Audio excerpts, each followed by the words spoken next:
Today on How I Got Here, I'm sitting down with a woman whose fingerprints are all over some of the most meaningful work happening in sports right now.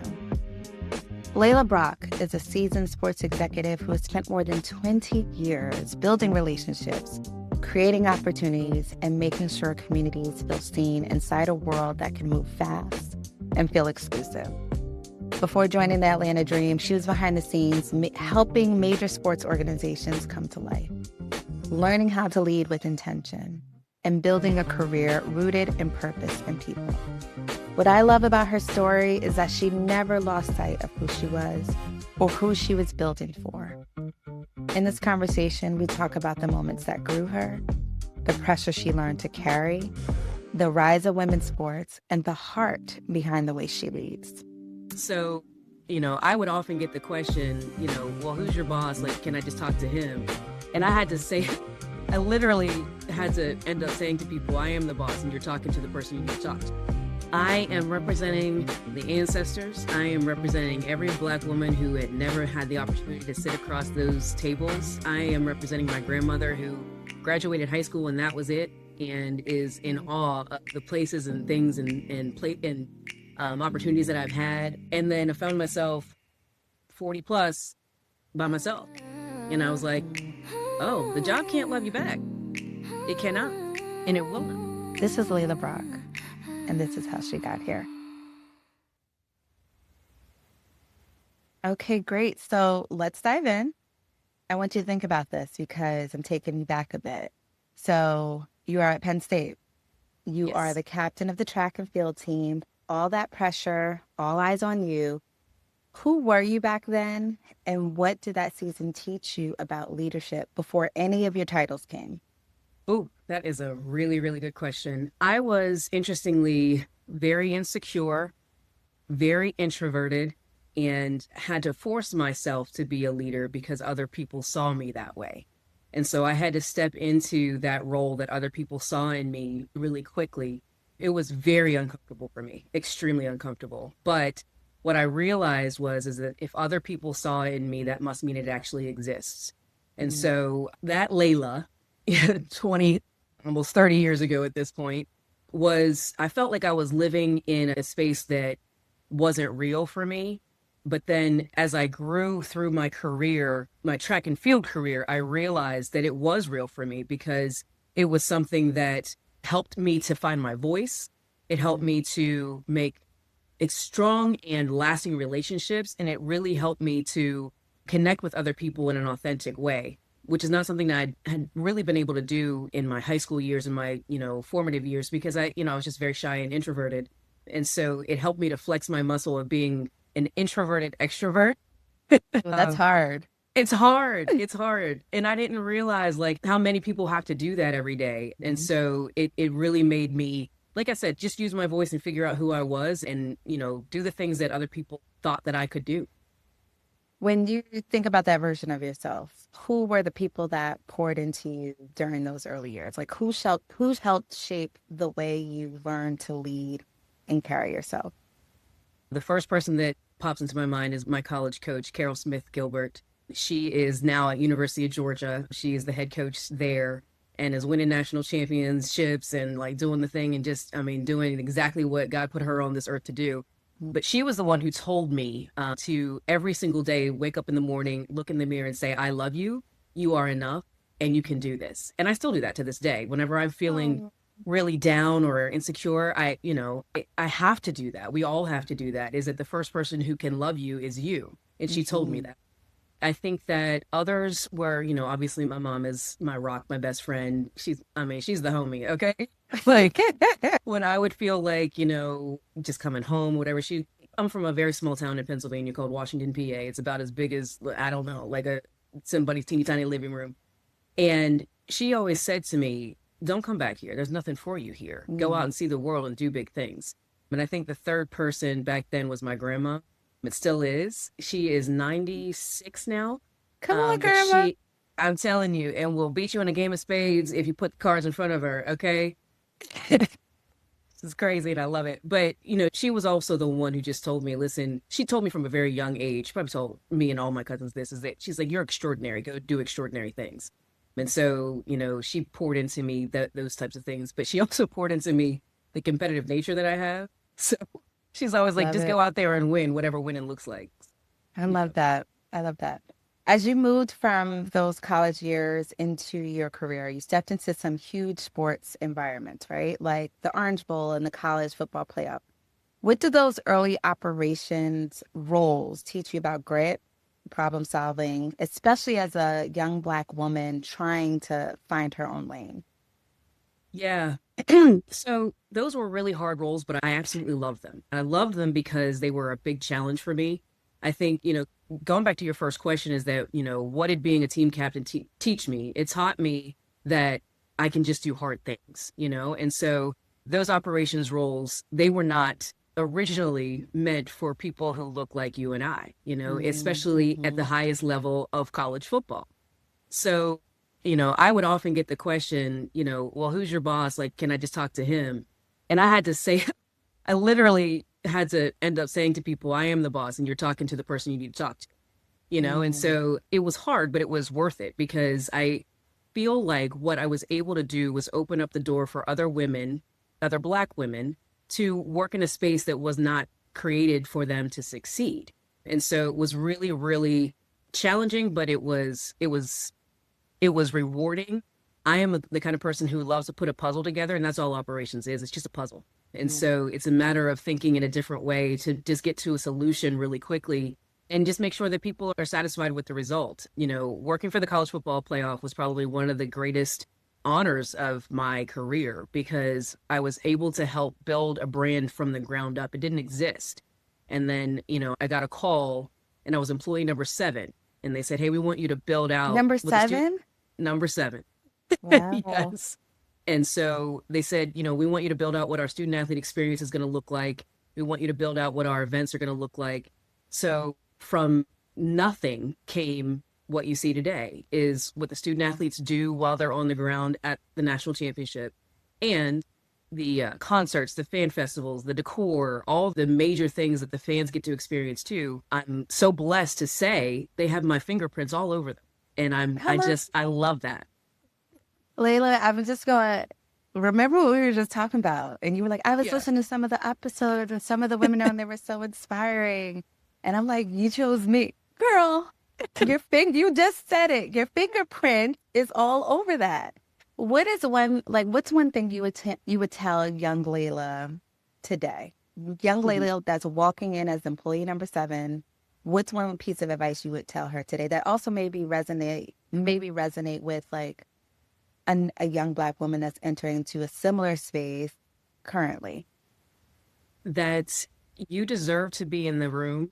And if you are the only Black woman in the room, make sure that when you leave that room, it does not look exactly the same as that when you came in. Meaning, Mm, give other people an opportunity and, make sure that the people who are coming in, make sure that you are making them qualified. You have the responsibility to teach them the things that you know so that they can be even better than you.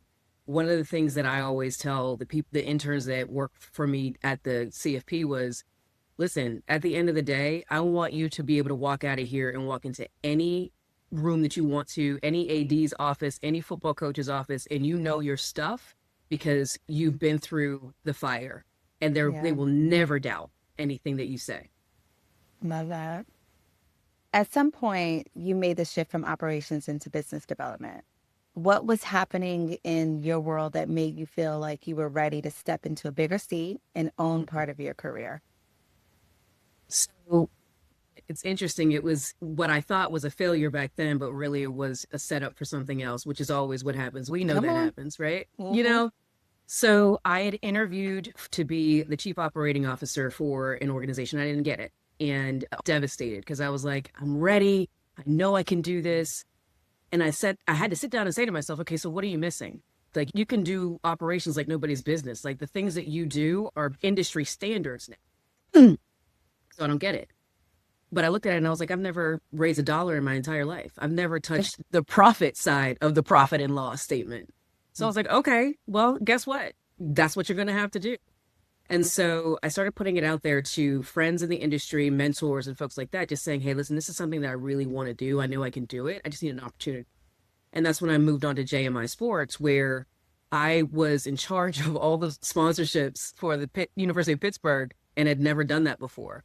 But one of the things that, yeah, literally, I was like, oh, okay, I guess, whatever.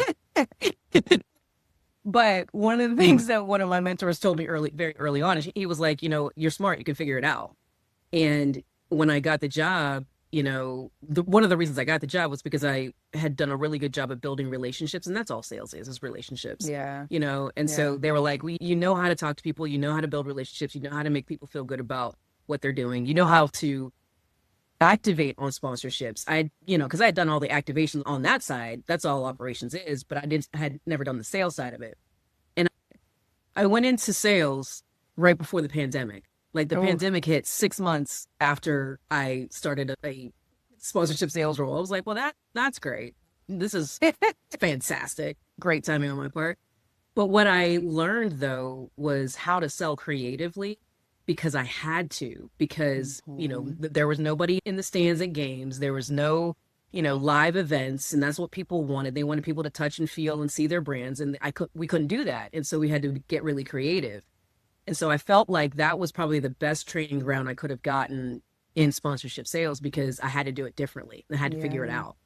And that's why we were successful there. And that's why we increased revenue by XYZ amount, even during a pandemic. So it was, pretty special. So the short answer is that I got into the revenue side of sports because I knew that my career had stalled. And so I had to challenge myself to do something I'd never done before. I was scared to death, but I did it anyway. And I'm so glad that I did. Yeah, I mean, that's normally what happens when you approach something out of like fright and like just jump feet first. Like you end up like figuring out how to make it work and thrive, right? And so that path eventually brought you to the Atlanta dream, right? Mm-hmm. At a moment when women's sports were rising in visibility and cultural power. What did joining the dream mean to you? And how did that opportunity speak to the leader that you were becoming? Yeah, it was something that I had never thought that I would do. I will be the first one to admit that I never even watched a WNBA game, because I was just like, I'm a college football girly. You know what I mean? I'm not, I don't even like basketball. That's a hard pivot. You know what I mean? I'm like, I'm going from the gridiron to like women's basketball. Like, what? But when I looked at the league and what they were trying to do and the way that they allowed women to be unapologetically themselves and authentic, I was like, oh, okay, this makes sense.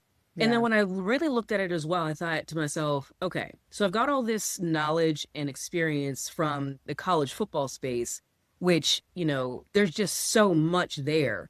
And I was like, well, if I can apply that to women's basketball, there's a shot that we could do something really special. And we did, and I think that it was a great opportunity for me to be in a different type of space. It was the first time in my entire career that I could walk into a space and feel like, okay, my voice is celebrated here among the W teams. And so it felt good.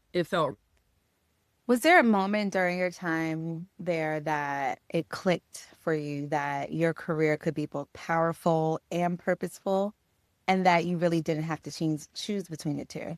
Yeah, there was a really big moment, so we, as a partnership with Cash App, and a part of that partnership was that we were going to eliminate debt in Atlanta, right? And so what we did was we took $100,000 of the sponsorship and applied it to debt relief.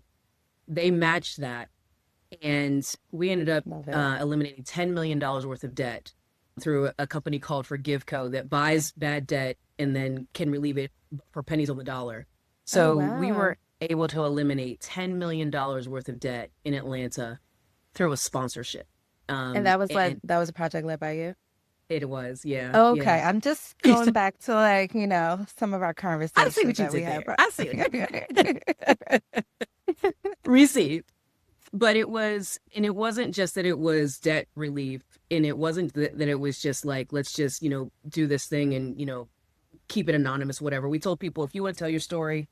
But then we also did it on the anniversary of Martin Luther King's I Have a Dream speech. We did it purposefully because the dream is named after the I Have a Dream speech. So it was just that storytelling that we could do through this amazing program that was just absolutely amazing. And so what that really taught me was that the ideas that I had in my head could come to fruition and people could actually benefit from it.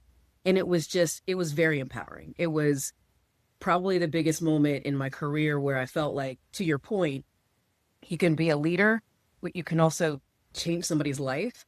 And it was really special. I get a little emotional thinking about it because it was an amazing day. Oh. So when you add being a Black woman in sports leadership to all of that, it carries its own weight. How have you learned to navigate rooms where you might be the only one who looks like you, might be the only one that has the hair like you or dresses like you without shrinking yourself? Because it can be very intimidating. Yeah. Yeah, it is very intimidating to walk into a room sometimes and know that my Blackness walks into the room before I do, because I'm unapologetic about who I am. I had to get to that point, though. I will say is that over the last 5 years, that's when I started. I call myself in my Michelle Obama era because I'm like, I'm keeping these braids in now. You know what I mean? Because I'm like, if Michelle can do it, I can do it. But I think that, for me, it's always just been about putting both feet on the ground, making sure that I understand who I am, and just understanding that I belong in every single room that I enter, because if I wasn't supposed to be there, God wouldn't have placed me there.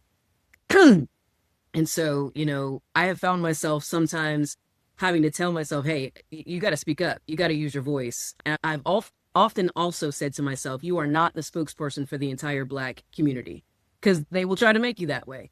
But so there's that balance between, speaking on behalf of everybody or speaking on behalf of yourself. And every Black woman has to have that balance sometimes, because we know what happens is that, they think that Blackness that we're a monolith, and we're just not. And every Black experience is very different. And every Black woman's experience in the workplace is different.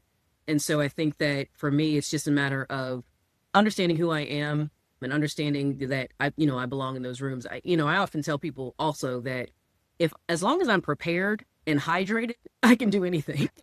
That's right. Sarah, you say I got my water here because I learned that from track and field. As long as if I know what's going on, I know what's happening, whatever, and I have my water, I'm good. I love that. Drinking your water, and being about your business. Mind moisturized. You have sat across the table from some major partners and negotiated very meaningful opportunities and partnerships that impact our communities. When you were in those moments, who were you carrying with you? Who do you feel you are building for when you're making those decisions? I am representing the ancestors. I am representing every Black woman who had never had the opportunity to sit across those tables. I am representing my grandmother who graduated high school and that was it, and is in awe of the places and things and opportunities that I've had. I am representing the young Laila, who used to sit in my backyard and watch planes fly by and figure out where they were going and say, one day I'm going to be that person on that plane. I am representing that little girl who thought about the possibilities, but didn't even know that they were, what was ahead. I'm representing all of them. I'm representing the young women who are in college right now and they say that they want to work in sports. They had no idea how to get there.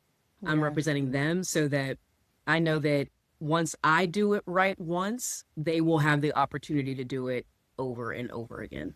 Mm-hmm. Speaking of female athletes, we're watching women's sports rise in a way that is feels very cultural, not just athletic. From where you sit, what is really driving that shift, and what do you think people on the outside still do not fully understand? I think that people on the outside still don't understand that it's not that it's women's sports, that it's sports, and that it's really good athletic competition.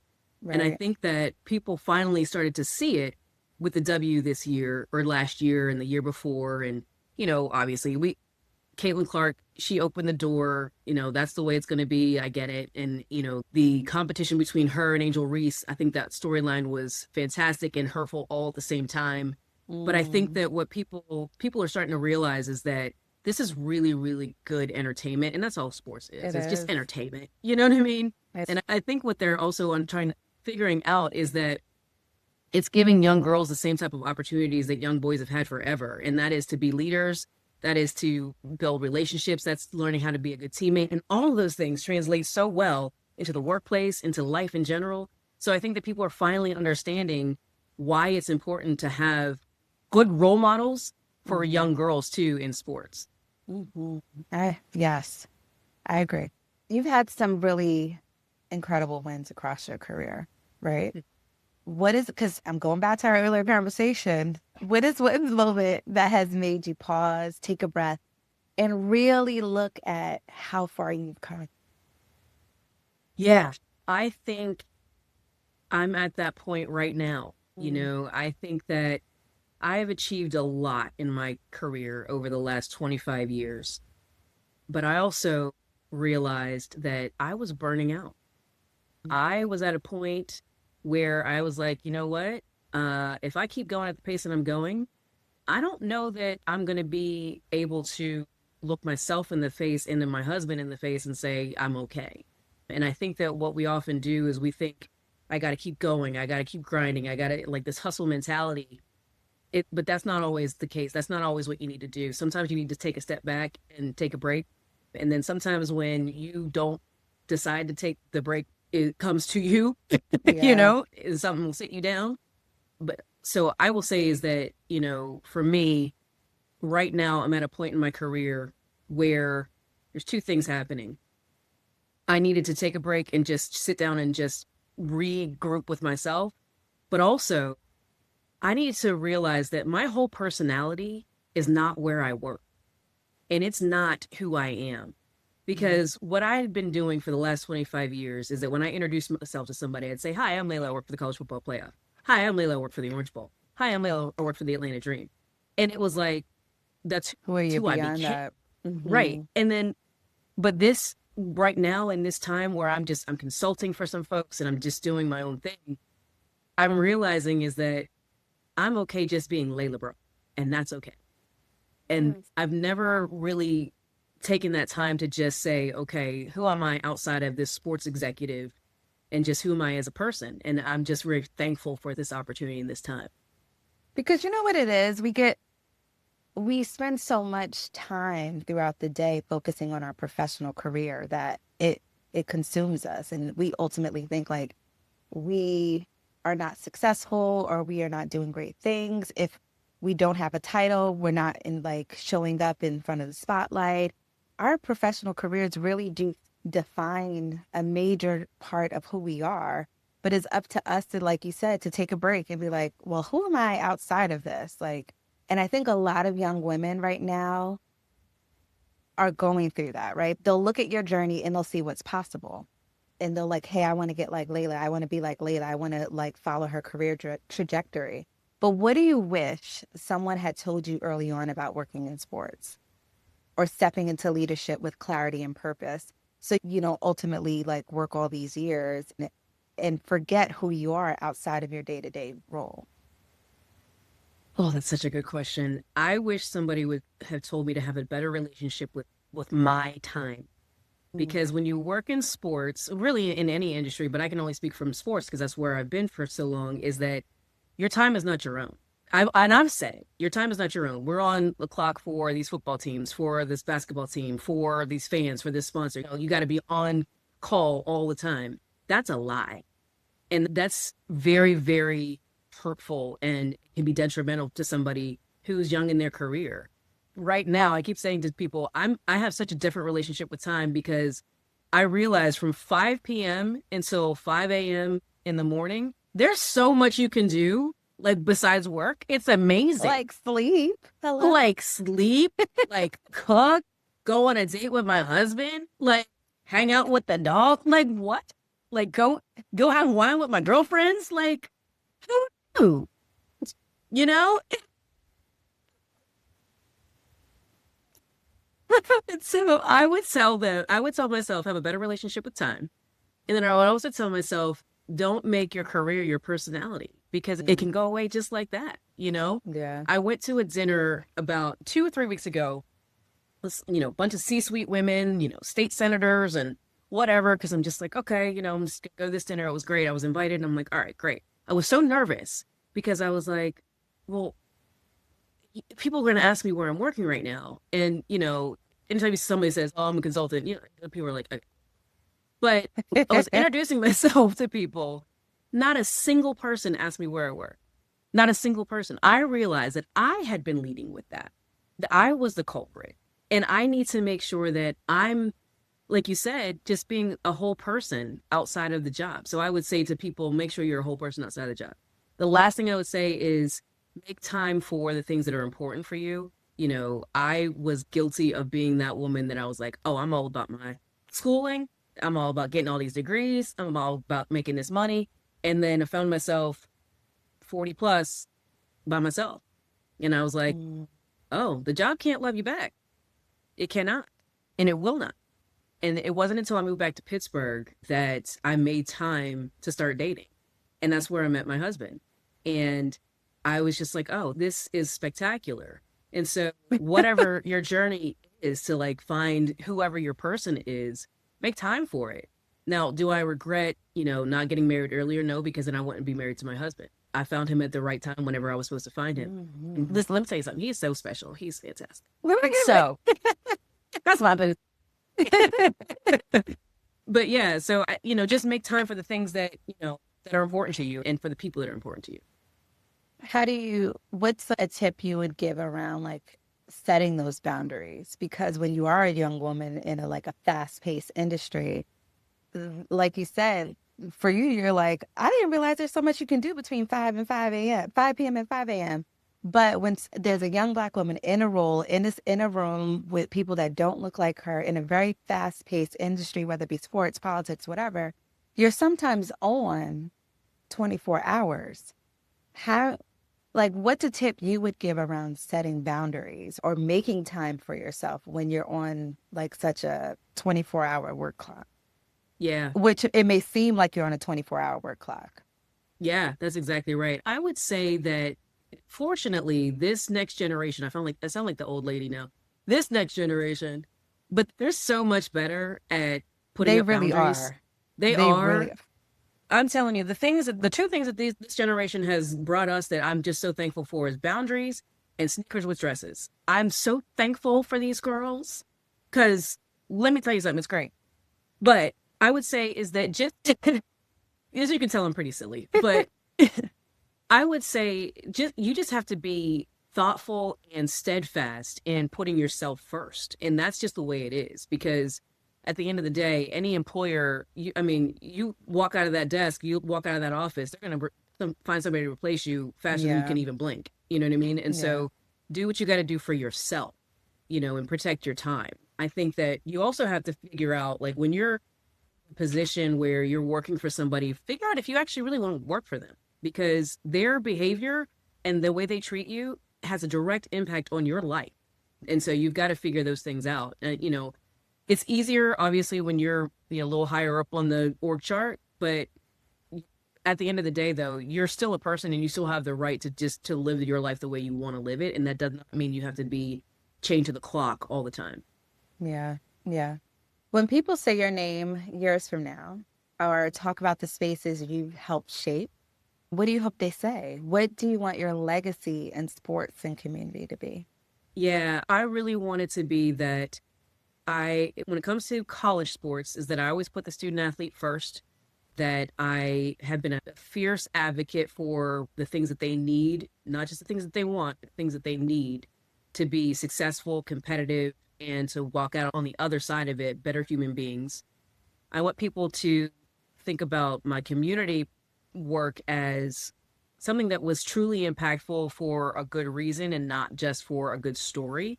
I want people to think that I used every single one of my gifts that God gave me, and that I made sure that there was a pipeline of young women, young Black women, who can look at me and say, she was the North Star, and she made sure that I was ready.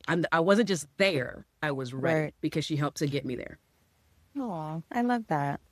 Thank you. Okay, so next we're going to go into some quick fire questions. Okay. So I want you to just think of the first thing that comes to mind. It doesn't have to be overly thought out.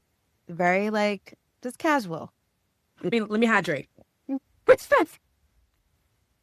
No, I'm ready. Okay. Courtside or behind the scenes? Ooh, Courtside. A woman in sports, past or present, you would love to have dinner with. Jackie Joyner-Kersee. Hmm. First word that comes to mind when you think about the future of women's sports. Oh, that's, I'm not supposed to think. Fairness. Oh, okay.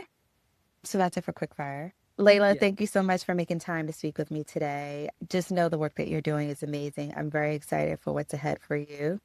And let folks know where they can follow or support your journey. Well, first of all, thank you so much for doing this. We talked about it before we started recording, but the work you're doing is absolutely amazing. It's so important and it's so empowering. So I'm glad to know that you are out there, and, you know, anything I can do to help more people find you, just please let me know, because you are Thank you. spectacular. So if no one told you today, you are amazing. So you can follow my journey on LinkedIn and on Instagram. I'm not very good at the socials, but, you know, I'm out The there. socials. Yeah. I'm not, I don't, what is it, X or Twitter? I don't do all that. But I'm on Okay. Instagram and LinkedIn. Is LinkedIn like your primary, It is. platform Yeah. that you're on? So there you go. Just follow her or reach out to her on LinkedIn where it makes sense, y'all. Okay. Yes. Laila Yes. Brock, thank you so much for your time today. Truly appreciate you sharing how you got here. Thank you so much. I wanna know, how did you get here? What was the road? Tell me a story.